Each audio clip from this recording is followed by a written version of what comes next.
Okay, so the questions on page 215. You needed this diagram. There's a huge amount of information in the diagram, but also your brain needs to start getting to the stage where you're adding all of the labels and adding the movement of time, what's happening.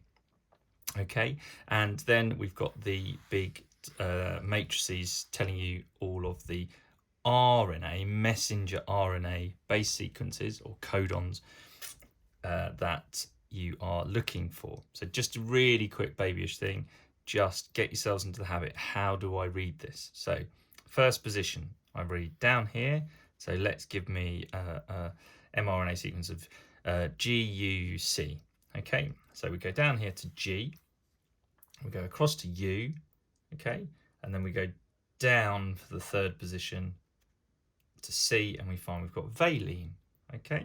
And actually that's that degenerative nature that I talked about. It look, you could actually change the final letter to have U, C, A, or another G, and they all code for valine. So all of those mutations would not bring about any change. Okay, right. So then the next thing we're going to look at is, so we've got our head around that, haven't even looked at the questions yet. Then we look up at the diagram, we go, right, what's happening in the diagram? I'll try and zoom in a teeny bit. Okay, so this diagram is showing actual protein synthesis. So therefore, the whole global process is showing translation. Okay, get into your head those two words, transcription and translation. Transcription, you are just copying the DNA into a slightly different form. It's still three-letter words. It's still essentially the same letters, okay? And it's a very, very similar molecule, sorry. So therefore, you're just transcribing it. You're just writing it in a form that is much more usable. I always say, if you can't take this book, because it's in the reference section, you can't take this book, huge book, out of the library. It has to stay in the library, and the library is the nucleus. What you've got to do is you've got to jot some quick notes from the book that you can take out of the library with you. And that is the transcription. You might use a slightly different form of notes. It will be simpler, easier for you to follow and do something with, but also it's not going to last as long if it's not protected by the library.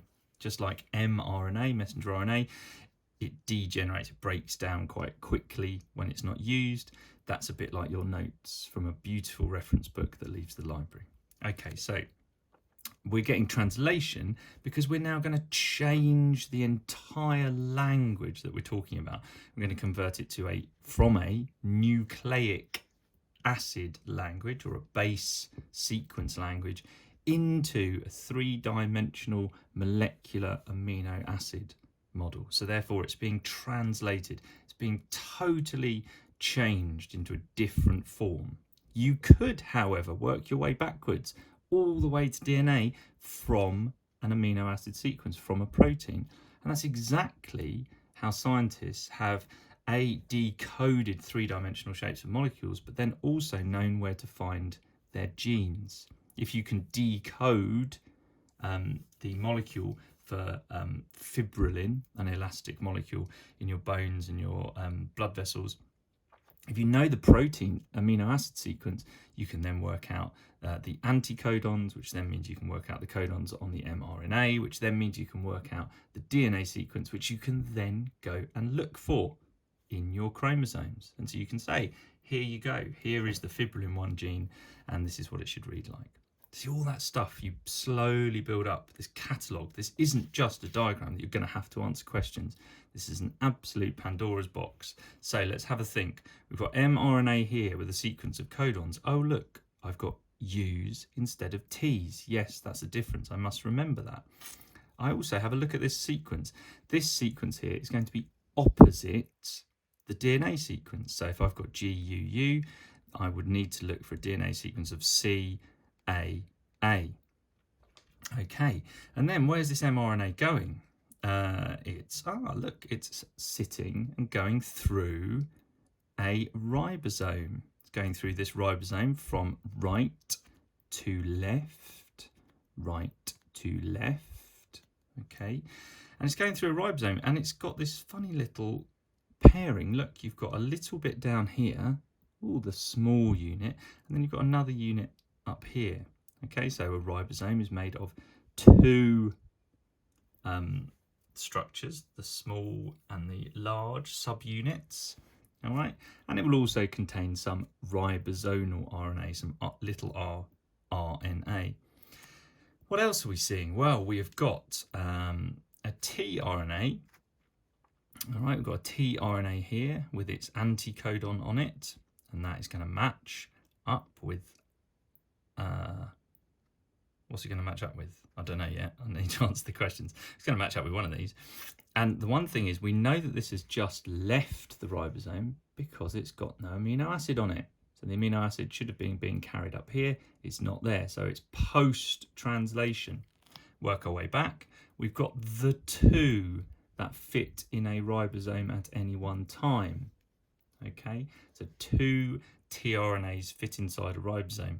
They form a very temporary bond with one another, which helps the addition of the next amino acid. Okay, then they break away and they leave and they become post-translation. Working our way back, we've then got a tRNA still with its amino acid, and it's not made it in yet, but it does match. Okay, so therefore we can probably guess what this is going to be. Okay, so if I've got AGU here, one assumes that must be number 5, so it should match. What would the codon be? That's the anticodon, that's the codon. I still need to use the language of U because I'm in RNA, so let's switch them. A to U, G to C, U to A. So I've got UCA. Okay, this one's done for us, and then this is the opposite. I've got UAC as the codon, so therefore the anticodon will be AUG. Okay, so apart from the U on an anticodon, in actual fact, the tRNA matches the DNA. Whew. And then we've got a bunch of amino acids. I notice on the diagram that there's something up here that's not done diagrammatically. So what is an NH2? Well, on any amino acid, you've got an amine group and a carboxyl group. You have to understand that the first amino acid in the sequence, the amine group's not attached to anything, so therefore it's left free. And of course, the beauty of that means that is a potentially chemically active area of this amino acid sequence. The other thing that I'm bringing to the party is if I've got in my R groups, in my functional groups, if I've got sulfurs or I've got other elements that we sometimes find in these amino acids, but specifically the sulfurs. If I've got a sulfur here in the R group and I've got a sulfur, I don't know, in this one that's just about to join, I'm giving myself the opportunity for a chemically active process to take place, which is two sulfurs. They can join, they could make a bridge, they could fold this sequence, okay? And I've done all of that, and all of that waffle. It's a bit quicker if I was just doing it in my head. But what I've done is I've really thought before I've even looked at these questions, okay? Even thought about what I'm doing. I've brought all that information. And if you cannot, so next time when I set any questions or anything, you know how I like to chat about the thing before we even start, okay? That's the reason for it. Because now starting, I've just jibber-jabbered all about that and what's going on in this diagram. And so therefore, probably some of them will be those questions. And I've already thought about it. And of course, when I'm at home or when I'm in the classroom, I've got time to do that thinking, to really lower the stakes of these questions. All right, so I'm going to take this away and we're going to try and answer the questions. I'm just going to go back to, he says, so you can see it. Again, coming up to the 10-minute mark, I'll try and make this not more than 15. So I've answered lots of the questions and I'll talk my answers because I know that my notes are going to be rubbish. So question 1, we start with very straightforward. What is, I can't use that pen, let's run out. What are X and Y? So we go back to the diagram. Well, actually in our preamble, we already chatted about it. That is the ribosome and Y is the messenger RNA. So we've got ribosome and mRNA. But because we've done that big chat, we kind of knew it. Now we're just distilling our notes. Okay, so then it says, recall the chemical group shown on the end of the polypeptide chain. Okay, so we've got an N H and H, which came from an amino acid, which of course is our central group, and then an amine and the carbox acid. So therefore NH is an amine group. Okay. Determine the anticodon sequence on the tRNA of molecule 4. Oh, Phillips, you did that. So the mRNA equals UAC. So therefore, the tRNA is going to equal AUG. Done. But I wrote it all out. I wrote my thinking out because I've got the time to do it. Not bad practice for exam technique as well. Okay, so just use the sequence of the first 5 amino acids in the polypeptide. Okay, so we can use, we've got GUU. So we're going to go down the first position, G. Oh, UU, I did that, didn't I? So that's valine. So we've got val. Don't shirk on this. This is like free money, free marks. So don't make silly mistakes, he says. I've got A, C, C. So therefore I'm going to go down A, across to C, down to C. And I've got threonine, but you don't have to worry about the actual names. What have we got? 3 is CGA. Oh dear, I'm taking up as much space. CGA, CGA, arginine. Am I nearly done? That's 5, man. 4 I've got to work out. Is that right? So one assumes that 4 is number 1. So the tRNA is CUG. So this is GAC. Okay, so GAC. So let's go down. GAC is aspartanine or something. And then 5 we had AGU. AGU is the anticodon, so we need UCA. UCA is the last one, so go to U, to C, down to A, and I've got serine. Oh, I hope I've worked that out. Okay, so that is my answer. Obviously, if I've made a silly mistake, put it in the comments. Everyone loves finding the teacher to have got it wrong. A DNA mutation results in the base cytosine being replaced by uracil in codon 8. Explain the significance of this change. So this is an evolution driven by a mutation, random change. Explain the significance of the change. Codon 8 is CAG. CAG is going to become cytosine, wasn't it, that changed? A uracil, so it's going to become UAG. Okay, so then we go down and go UAG. I've got a feeling I know where this is going. UAG equals a stop. Okay, so what's the significance? So I've done that working out. What's the significance? Well, this is a premature stop. Okay, so the final AA chain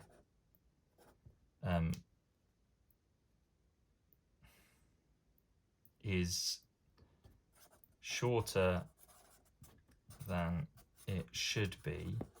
Well, do you know what? I've just thought to myself, live modelling, what is CAG? Because if CAG is a stop as well, then make a bit different. CAG, okay.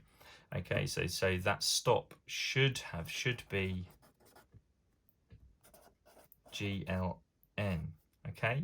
Right, so it's shorter than it should be. But let's say this is like 4 or 5 marks. So I get some marks for working it out. I then get an extra mark for saying what it should have been. So it's a premature stop. So the final change is shorter than stop B. So therefore, the folding and function will, or the folding will be affected, or is probably going to be affected. It's fine to say will be. Okay, so the function of the final protein could be affected. All right, okay. Now, I suppose interestingly, what we could say here is we'd have to depend. There's more notes that we could make. So if it had active sites. Now this actually hits on another question, so I won't do it in detail, but if it had active sites, these may now be different. Okay, so it could function worse, but or really important, better. You exist due to 3.5 billion years of mutations that mean that your enzymes function brilliantly, but there could be improvements to be made. Okay, so mutations are not all bad. Right then, I think we've discussed or explained the significance of change. So let's think question 7. Consider all the outcomes from this change. So another mutant form of the gene causes an inversion. So we reverse the code for the amino acid glutamine. Okay, consider all the possible outcomes of this change and explain the effect on the polypeptide in each case. Reversal of the code for the amino acid glutamine. So let's find glue.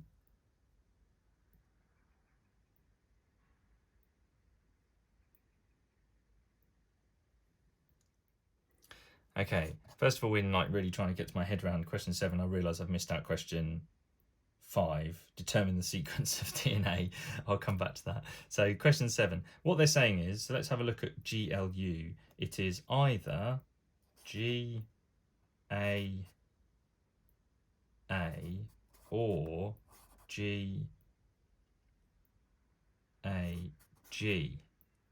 Okay, so if I invert, so I'll get it the wrong way around, in one case it doesn't matter.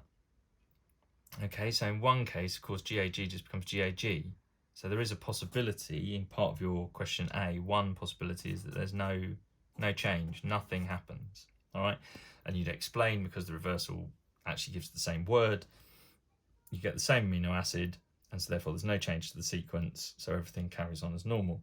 However, of course, if you did an inversion of GAA, you get AAG, which then gives you AAG, which would lead to a lysine, or LYS, instead. So if you get a different amino acid in the middle, that could, genuinely could have no impact. There could be no change because it may not be involved in folding nor bonding. So e.g. it might find itself not in the active site. Okay, so that's one thing to consider. Now you don't spend long over that because that's not very interesting. Okay, so what other things could you consider? Well, you've now changed. So what other outcomes that because of the change in amino acid sequence? All right, what are the changes? Okay, so therefore the folding, e.g. the secondary structure, could be affected, which obviously will affect the tertiary structure. All right, and so therefore the overall shape could change. Okay, it may not function anymore.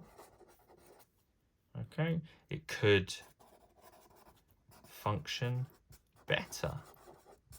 Okay, it could function worse, but still work.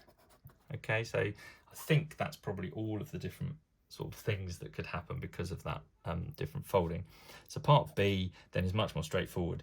Imagine why it may fail to function if it's an enzyme. You've got active site is no longer the same shape, therefore substrate no longer fits.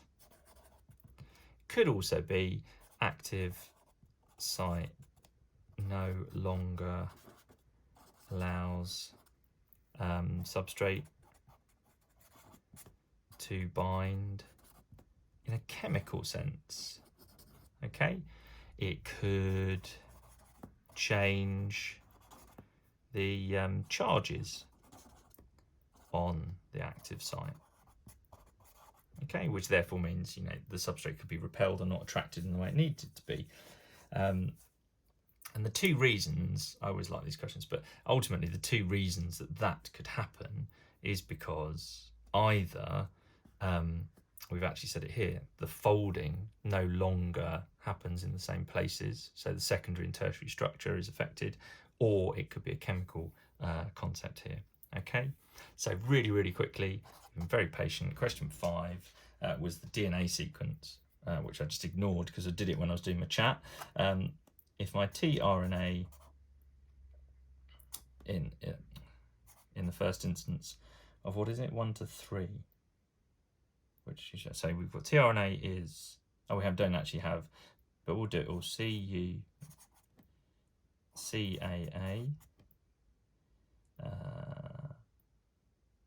UGG,